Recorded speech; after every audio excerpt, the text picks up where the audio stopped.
Oh yes, oh yes, oh yes, oh yes, oh yes. Hey guys, it's a friendly agronomist Tabs. Welcome back to the channel.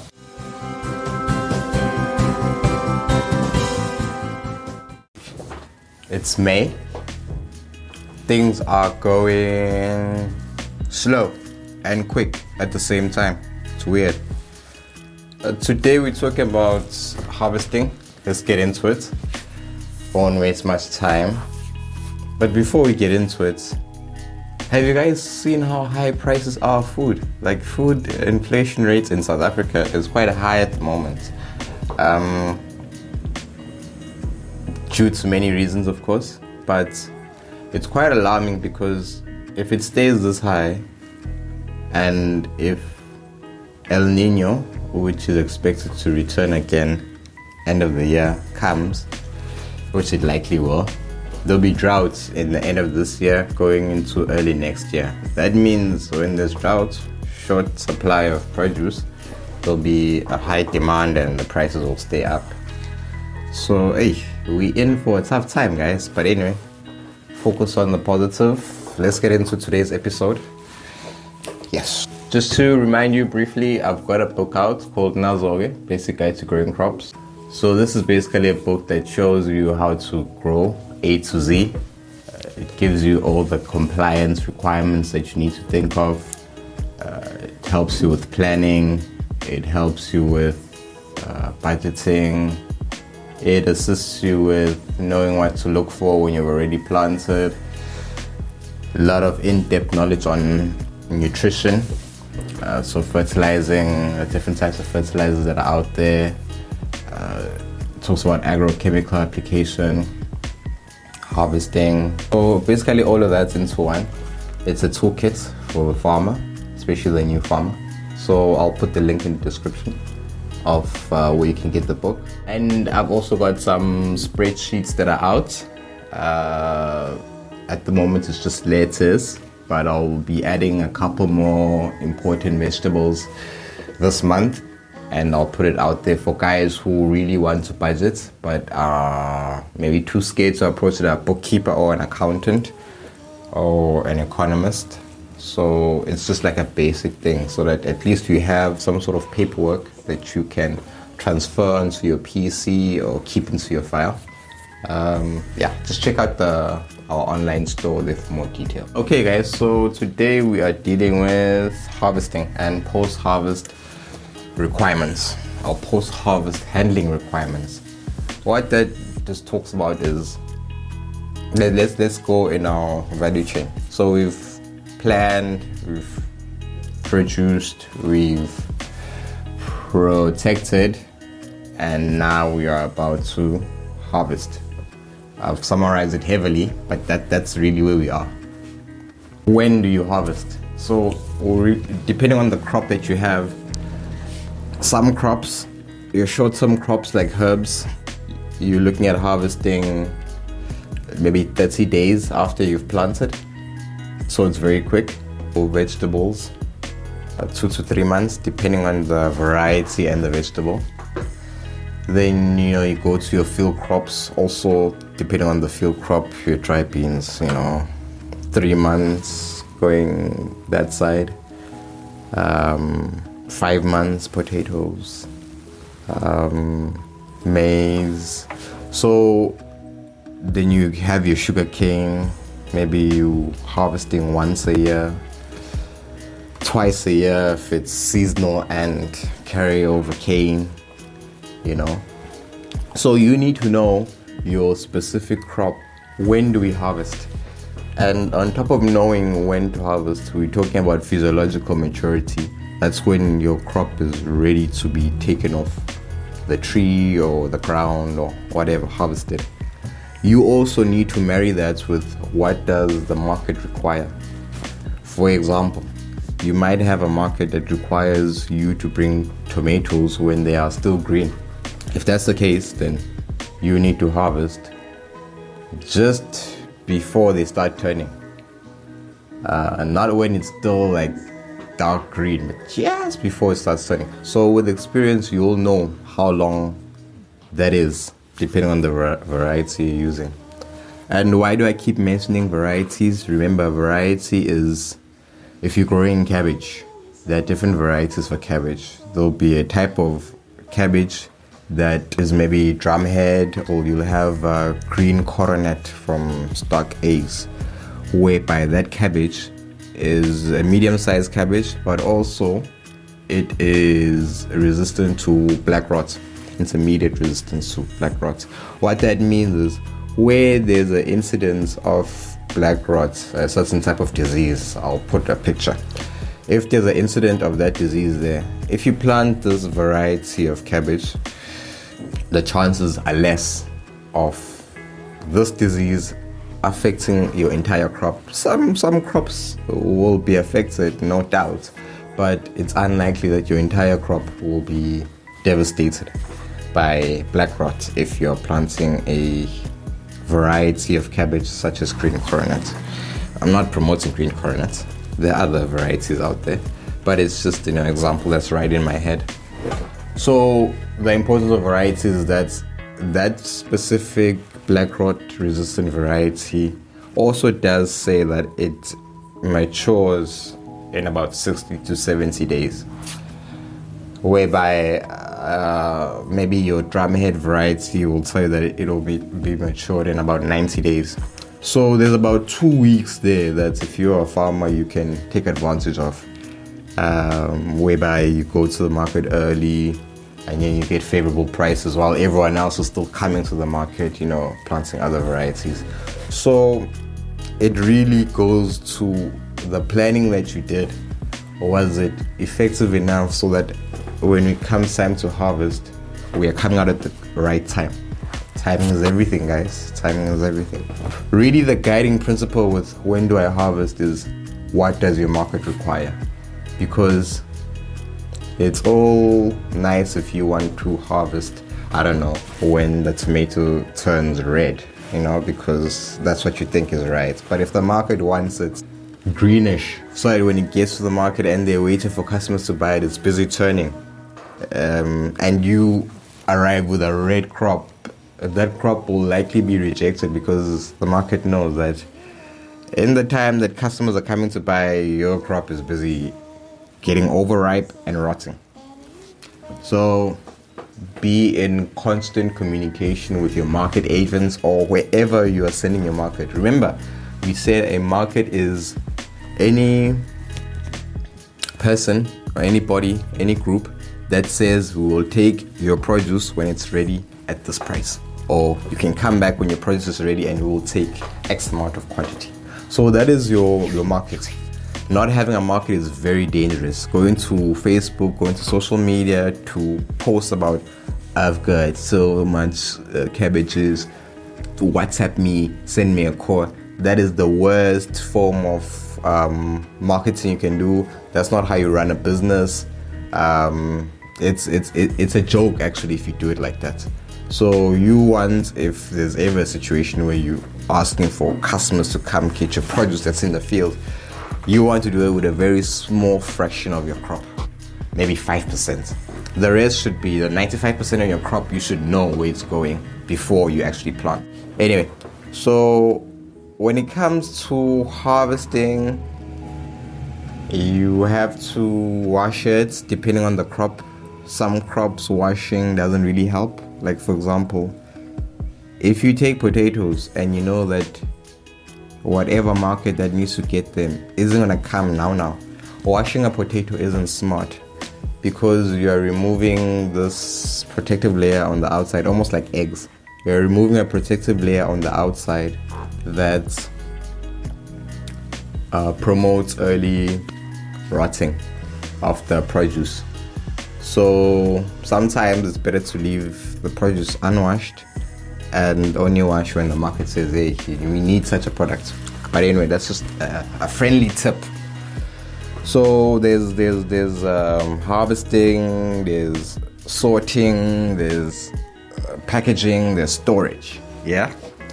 So how you do these different things depends on the crop that you are doing it for. And on top of that, you find that there is regulations.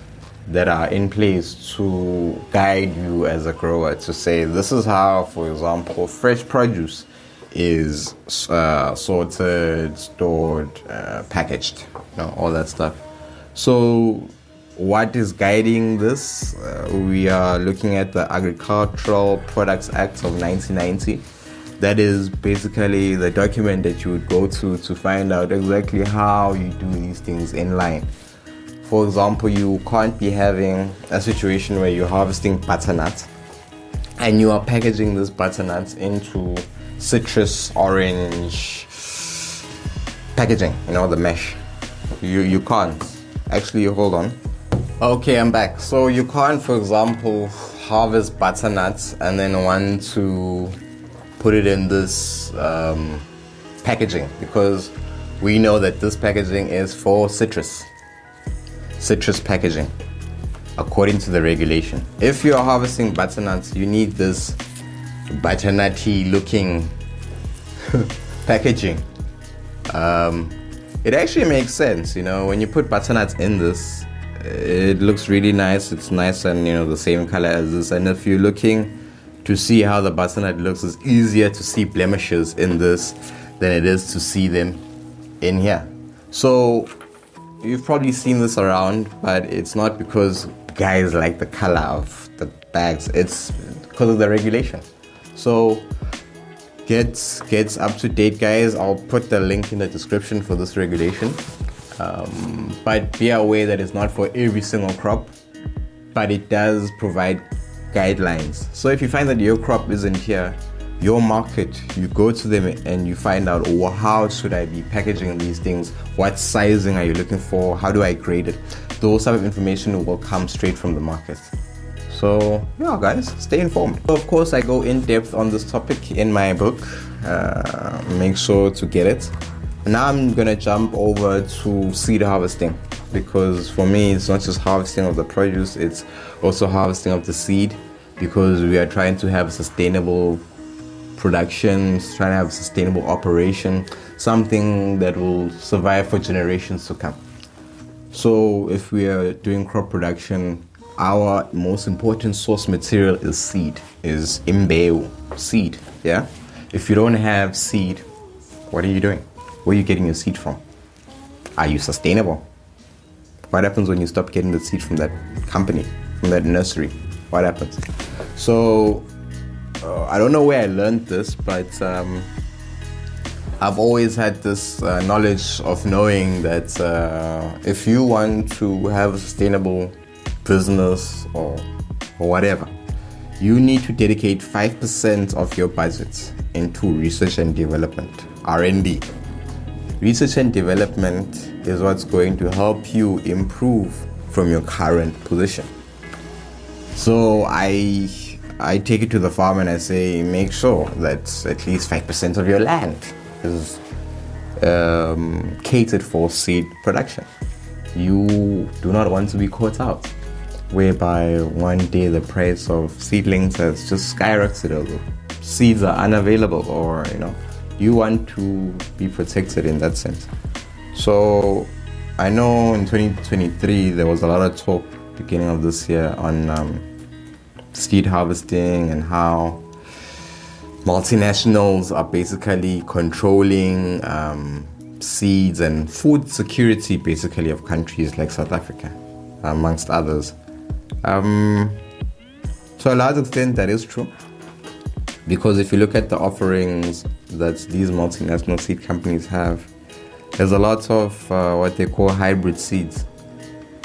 Hybrid seeds are those that they cross and match to create the type of seed that they want. Remember, we were talking about varieties before. So if they wanted to make that variety that is resistant to black rot, and then they also wanted to make sure that this variety also has a big size, they would cross a cabbage that is resistant to black rot, cross with a cabbage that is got a big size. So you cross those two until the kids are resembling what you want. Then you cross those kids until you get exactly the product you want. Yeah. So those are hybrids. What hybrids do is they put in the genes that the company wants, but they minus the genes that maybe nature needs for that specific crop to survive forever. Now, these genes we find in land races. Land races are like the indigenous crop of the area, the one that has survived all the pests and disease of that area and keeps coming back year in, year out. So those seeds are what we term open pollinated variety seeds or self-pollinated variety seeds. They don't need to be crossed to be resistant to natural issues. You find that to a large extent multinationals with their hybrids are sort of, whether intentionally or unintentionally, eradicating the land races, the open pollinated varieties, because you find that these hybrids, they pollinate over a very large distance. You might be planting here in town, but all the way in the rural areas the pollen is going and then it's crossing with the open pollinated land-raised variety, and it's creating a hybrid. So very dangerous in that instance, your hybrids. And also you get these multinational companies that make you pay a lot of money if they find that you have created your own seed stock, So for some of these companies, it's illegal for you to keep the seed. When you go to disaster areas, especially when UN, FAO goes in there, they do not allow the first responders to give farmers hybrid seeds because of the reasons I've explained. So those type of things should make you as a farmer realize the importance of having seed on your farm. Hell, if I was like a full-time farmer, I would make sure that I just do seed. Just do seed.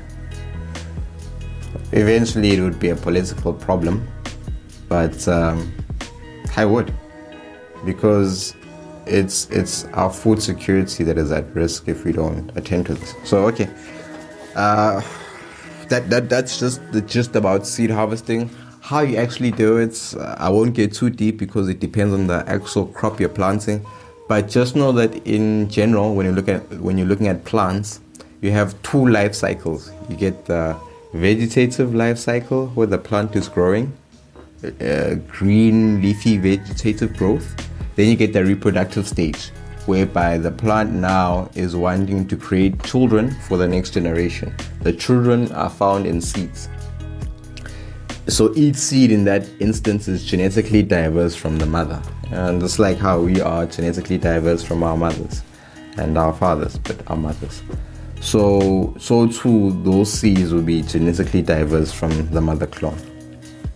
Which now also leads to, if you want to create an exact replica of the mother, you need to get a cutting and you propagate a piece of that mother to create a clone. But if you're creating offspring that we are happy with, that they're coming from this mother, we get seeds. So that's basically the gist of seed harvesting. And then you need to remember that for different crops, the reproductive stage, it clicking on depends on environmental conditions. You get some crops that get straight into reproductive stage when they feel drought conditions come on. You get those that abort fruits or abort seeds when the conditions, fertilization wise, when there aren't enough nutrients in the soil, they abort seeds. So you need to know situations where my seed will be safe, my plants will go into the reproductive stage, and my seed will be safe because I've provided the nutrients that it needs. And then you need to know how to harvest these seeds when the time comes. There's different terms. I won't get into the terms that we use for whacking and getting the seeds out and putting it on a mat. There's terms for that. I won't get into it. I don't want to scare you guys. But you should know how we dry the seed before it's ready for storage, for planting for the next season. There's different types of seeds. There are those that need to always be moist, like your avocado seeds, like your nectarines. Those seeds always need to be moist. I think they are called, there's a term for it, I don't want to scare you guys. Unorthodox seeds, recalcitrant. Yeah. And then you get those seeds that you can store them dry, there's no issues, they just need to be in a cool area. Those are your orthodox seeds, the normal seeds. Storage of your seeds, very important. It needs to be cool. I don't want to talk too much about this, it's in the book. But a very important, seed harvesting. Do not forget it. If you want to have a sustainable business going forward, make sure you are harvesting and you're keeping seed that is open pollinated. Don't say I didn't warn you guys. Anyway, I tried it. Thank you for staying with me. I hope I've empowered you some way, somehow. And I think on the next episode, we will be talking about what are these compliance issues that I've been mentioning throughout all these episodes, and how do you attend to them, and how do you make sure you don't get caught out during your production. So thank you guys, keep well, and let's work hard to feed the nation.